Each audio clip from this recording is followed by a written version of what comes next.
The earth only a school. We are not your usual friends. Do you wish us to write? Certainly, if you have something good to tell us. We will try to tell you of our work today. Not today as you know it, but for a time as we know it. We will introduce ourselves first. We are two who have learned much from your true guides, Mary and Dee, and we are now studying in other circles for power and more power, that we may send messages to Earth that will attract the attention of the careless and give inspiration and comfort to the thoughtful. If you could realize the need as we do, we believe you would make it your life work and let nothing interfere with our messages. What do you see of the need for them, more than we see? We see that so-called religion has failed to convert the world. Many saint-like souls are within the church, but the great multitudes outside are an opposing influence. Many outside are also pure and wise. Yes, we know this, and we depend upon them. But how to reach the thoughtless, the criminal, or the foolish ones of earth is the serious question here. Each must help, we here and you there. How can you best help here? Make your thoughts known. Try for influence. Tell others of our presence. But when we do, they do not believe. Use your influence and do not be discouraged if the results are not as great as you wish. Each can do something. Only the kindness taught by loving spirits. Only the wisdom which can make kindness a living power. Only the constant reiteration of the fact that life on earth is only a school, and only the beginning of the spirit education. Only the truth, the almost tragic truth, that the soul arrives here just as it left the earth, no better, no wiser, and that true happiness here is in their own power, and must come from their own adaptation to the laws of spirit life. These things must be the foundations of the teachings from here. Mary and Dee are doing much good, but they must depend on mortal power and influence after all. Can you tell us who you are? We are two who loved each other on earth, and found each other here after the change that you call death. There is no death, be sure of that. But happiness must come from one's own nature, one's own receptivity to spirit knowledge, one's own lovingness and desire to help others. Personality. We have many teachers on this side. They are all fine characters, but mostly very different in personality. We value each for himself. We make more of individual personality than you do. Unless uselessly eccentric, it is considered a valuable asset to be more or less different from others. We recognize the value of variety and cultivate all characteristics that bring it about. We do not like to be just like someone else in anything except the desire to acquire knowledge. In the use of that knowledge, we develop our individuality. We have those, of course, who carry it to excess, just as you have there. But ordinarily it is someone who has not fully developed the other sides of his personality, and his eccentricity is overlooked as far as possible. Do all of these varieties of personality desire to study? Yes, to a certain extent.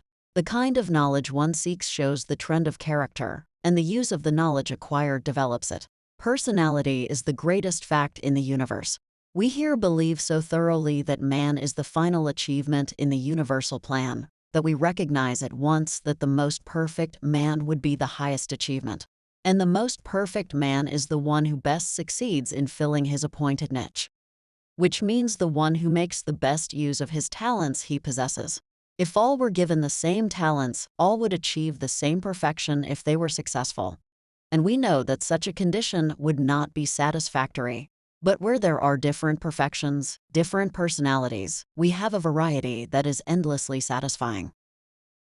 Spirit influence on earth life. I am trying to imagine what is needed on earth, and then I try to put my influence in the scale to bring that gift to humanity. Not much, you may say, but here the human life looks such a blind and thinking thing that we want to give it a forward inspiration. It is 1,000 pities that the great gift of knowledge of this life should so often have to come through the offices of selfish mediums who may be inclined to financial speculations. Such persons do not really sense the heavenly gift. They get only some small unworthy conceptions of which they repeat to credulous humans for the shekels it may bring. We here grieve over this condition, but are earnestly trying to send a true word through mediums who wait in patience and faith for illumination. Do your bit, as the soldier said, and let the world have the truth to accept or reject as it will. The truth is coming to earth. Be glad to help in its introduction. For it is coming more and more through influential minds which cannot be charged with foolishness or insanity or commercialism. You must remember that we are always trying to help the Earth people in their progress. We usually keep this in mind in all our work, and if we feel that we have something, especially valuable for them, we try to impress someone with the idea. In doing this, we are accustomed to work in large groups. We do not ordinarily work alone as we did on Earth. When something new is discovered or thought of, it is usually common property, the combined thought of a large number. Then we try to influence as many as we conveniently can to work with us in sending this new thought earthward. Is this done by concentration? Yes, that is the way. We have stated times for this, sometimes large gatherings in one place. We have been aware many times that this influence was felt on Earth, and we believe that much of the progress there is caused in this way. Do superstitions of savage races come from spirit impression? Possibly. But more often superstition is a growth from some early impression which has not been turned in the right direction. When a people have no spiritual thought, it is difficult to impress them with a spiritual idea. Can criminals be impressed? We wish they could, but alas, they are the most difficult to impress with ideas that would be uplifting. Their own impulses may receive added strength from malicious influences here. We feel that a general good effect results from our efforts, so we consider that we are repaid. Out of the great number on Earth, we know there are some who will feel our influence. So we send a general impression and trust to its being picked up there by those who are sensitive. Then we wait for these to spread the influence among others. It is slow work. But evolution has always been slow. We wish the truth might be spread more rapidly. But we have to fall back upon the belief that we are only asked or expected to use our little influence in the cause of the great truth. Do you think the knowledge of real spiritual truth is spreading? We are told that it is. There is ever a benumbing influence because of money-making mediums who use their powers only as a fortune-telling scheme. But there are more and more educated and spiritual-minded people who believe in the immortality of the soul, and in the truth of the love and life and progress that are made known here. The life on earth. We wish to give you a few words for your comfort. We know how doubtful you are at times, and we can scarcely wonder at it, for we remember our own manner of thought. Yet we did not have the proof of this life that you have had. You did not get much help from church creeds, but strange to say, we did, and had implicit confidence in them.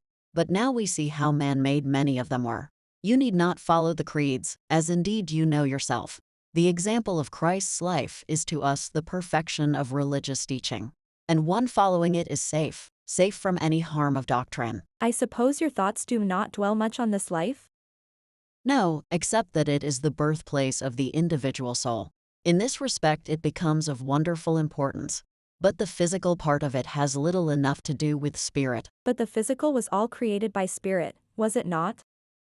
Yes, I suppose so. The great Creator used material surroundings for the birth of humanity. We can get no further than this. There is so much, so much, beyond us that we dare not venture on many positive statements. The one thing that seems to us positive is the evolution of humanity. Upward, always upward. Why it started so low down in the earth, we do not comprehend. But the forward look is fair and enticing beyond expression. This is what makes our life here so fascinating. Making us understand. I have much to tell you if I only knew how to make you understand. We have many wonders that will have to wait until you come. You no doubt think we have told you so much of this life, there is little more to tell. But it will not take you long when you come to see that we have given you only an outline. It is not the material surroundings, as you might call them, that I mean, so much as the mental life that opens out before one.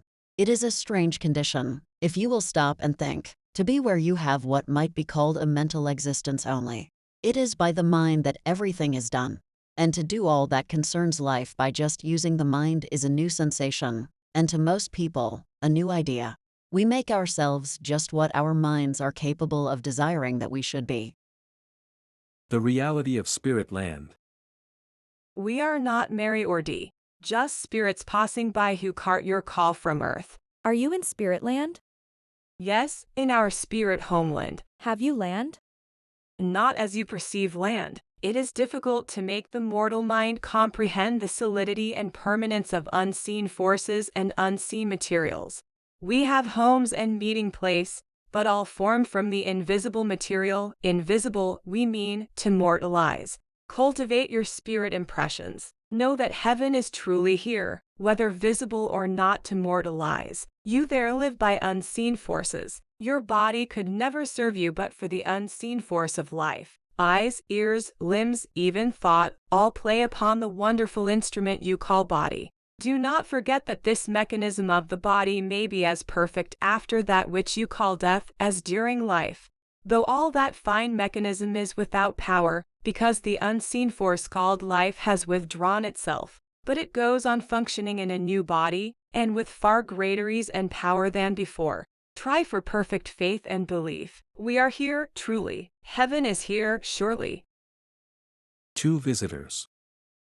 I had been reading an account of the work of an English medium. As I concluded, Sis took up the pencil and it wrote. We have been watching while he read. We could see his aura perfectly, and by its changing color and expression we could read his mind. I asked who was writing. Not Mary or Dee, but one on this side who is interested in spiritistic development over there. The world needs it, and we here who love the world and believe in its progress, and hope for its final spiritualization, are trying to help by our influence the trend of pure spiritualism. We are grieved as you are at the narrowness, the earthliness, of many who have some of the heaven-given psychic power. But nevertheless we believe in the final progress and influence of pure spiritualism, the honest effort to come into touch with heavenly power, heavenly purity, and heavenly kindness. We go now. We are here and know you have had some visitors, and we are glad. Who is writing now? We are Mary and Dee. We have been waiting for you, and while we waited 2 forms appeared, strangers to us, but of wonderful purity and power, we thought. So we watched while they influenced your pencil and transferred their thought to paper. We are glad to know of the work being done there in the cause of true communication. When heaven bends to earth to bring to it a blessing, there should be recognition of the gift by those who receive. The band of workers. Our leader, Mary, wrote through Sis's pencil. It seems that the world is very unready for spirit influence. But it cannot be worse than it was in times past. All will come right at last. We must hold fast to faith and hope, and do our part as we can. Here the pencil was seized firmly, trailing off at first in a heavy mark, then dashed forward in bold writing. We are here. We are a band of workers and wish to add our knowledge. We wait not only in hope, but in certainty, for we go far and near and see all sides of the work among many people and many nationalities. There is a slow dawning of a great day. It is coming surely, and we can watch it from afar. We were passing and caught the last sentence, and caught your somewhat discouraged attitude. We move quickly and we wrote quickly. We are a large band, but divide our numbers many times and go to different places. We wish you to feel the spirit presence as you just now felt ours. You have many helpers about you, but you do not always keep your spirit perceptions alert. Can you not keep in constant touch with your spirit friends? How can we do it, with all the material things here to interfere? We do not know. We know we did not, but it would be an ideal condition. Working through divine influence. We wish to have you take a message from one who feels that all work from this side is important to life on that side. Do you mean the communicating is important, or are you referring to the spiritualizing influence? Both. We are exerting much thought first upon mortals, and we grow into stronger power ourselves by trying to help others. There is criticism here, saying that spiritualism tends to take God out of religion? We know that is not true. Our very power comes from God, and manifests through his divine effort. The spiritualistic cause also suffers because ignorant and scheming people try to make money out of it. I was not speaking of ignorant or unspiritual ones. I mean only those who look to the higher life, to spirits on higher planes for guidance. All here who in their circles are working for the good of others are really helping the divine work. And we believe we are given this work to do by the divine power whom you call God. Never fear. We are impressed to try for the conversion of human thought into spiritual ideals, to impress the thought of unselfish service upon the worldly, to put a check upon mortal or worldly and selfish desires and plans, and to help to bring that peace on earth which had been the desire of all pure spirits for many centuries. The minister. We would like to have you take a message from one here who has not known you nor our work. We will write for him. We wish to prove to him the truth of communication with mortals. After a short wait, this stranger wrote, I am told I can communicate with Earth people. I have not believed it possible, nor thought it essential. Yet I can see that it might comfort many. But what else, what other good could it accomplish? We here think that such communication will convince the unbelieving that there is a future life, and also that each and every one is preparing his own future right now. Mary, our leader, wrote. That is why we try so hard to send our words across. Then the new communicator went on. Well, I was a minister, and preached the gospel to many. And I was many times confronted with the old question, how do you know it is so? If you can get reliable truth from here, it must have great effect on mortals there. Were you a revivalist? Yes, I was one, of a sort. I did preach to the poor and to the socially unknown. The slums of any great city were my church. The love of Christ and the forgiveness of sin, my topic. That ought to have saved many. Yes. But as I watched the effect of my work, I saw so many turning back to their sins after the first excitement was over. Mary's way may be the better way. For the life one lives is after all the final test of character. And in a pure life the love of Christ would be a baptism of love falling upon the soul. Life and character are God's way of bringing human souls into eternal life. And the love of Christ is, after all, the underlying power to save. Mary took the pencil again and wrote. Mary says, the love of Christ is still the power to save. And for the perfected ones who live near the Most High, we believe it to be preeminent. Tell the world of his life. The trouble with most evangelists is in their teaching of the doctrine of Christ's atonement for all, when it is the character of each that must be weighed in the balance. But some are pure and unselfish and good who never heard of Christ. Do not think that a good life may be considered as naught, if not built exactly on orthodox or fundamental foundations. Many are the children of God without being especially aware of it. Many are influenced from here who never heard the name of Christ. Do not think for a moment that such are not received. Remember Christ's own words, blessed are the merciful, for they shall obtain mercy. Blessed are the pure in heart, for they shall see God. We believe in the Christ, in his mission to earth. We look to him for guidance and inspiration. But we do not worship him in the same way he is worshipped on earth. He wishes his example of peace and loving service to be followed, and it is our joy to follow his example here. But he is not afar off on some throne of glory. He is more like an elder brother, more like a bright and shining example for us to follow. Do not some place Christ as one with God? Yes, we have many such, and they are confused and disappointed at first. But they finally come into the true appreciation of the purity and loveliness of his life and character, and are contented and happy. I wonder if Christ would approve of all the Easter worship of him. No, we think not. To follow his example, to make each one's own life a blessing to others. This is the religion he tried to establish, and which he hopes will at last become the religion of the world. It makes religion a logical and blessed thing to have. We grieve that the world is so far away from the pure and happy belief that should be accepted. The time is coming, and coming fast, when there will be a reconstruction of the religion of the churches. Creeds will largely go, and love and service take their place. Evidential Messages. If the world wants evidential messages all the time, when do they expect to be convinced? If 10 or 20 messages are considered to be perfect evidence, how can 10 or 20 more be any better evidence? We think part of this desire for evidence is simply a curiosity to see what new method will be adopted. Most of the skeptics pay no attention to what the evidence means. They simply decide whether or no it can be classed as evidence, and then pass it by. If anyone really desires evidence just to decide him in his next step towards accepting all that such a truth implies, he will be satisfied with what evidence has been given. But, alas, too many really do not desire that the truth shall be proven. It is only too apparent that many should change their mode of life, their manner of thinking, if they accept the truth. It is the same thing to many people as being converted to the ideas that the Church puts forth. Many turn away because they do not desire the kind of a life that religion and the church teach as the one that should be followed. If they believe that death was the entrance into a life where only the unselfish and the pure of heart could find happiness, they would of necessity change their mode of living.